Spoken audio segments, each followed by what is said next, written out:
Competition সবসময় থাকবে, প্রতিদ্বন্দ্বিতা থাকবে, এবং এটা ভালো, একটা কম্পিটিশন থাকা ভালো। হ্যাঁ, কিন্তু আপনারাও হয়তো বুঝতে পারছেন যে বিগত 1 বছর ধরে, 1 বছর 2 মাস, আজকে 9 দিন ওনাকে জেলে রাখা হয়েছে, ওনাকে বাবুগঞ্জ মুলাদিবাসী থেকে দূরে রাখা হয়েছে।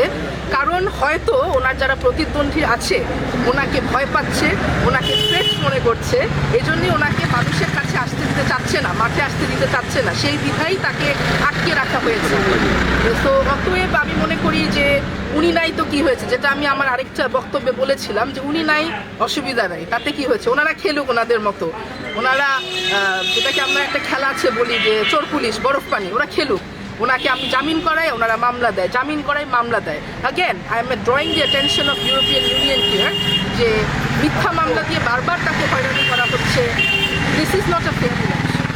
কিন্তু আমার চেষ্টা আমাকে চালায় যেতে হবে, কারণ আমার জন্য এটা হলো একটা ফাইট, একটা মেয়ে তার বাবার জন্য ফাইট করছে।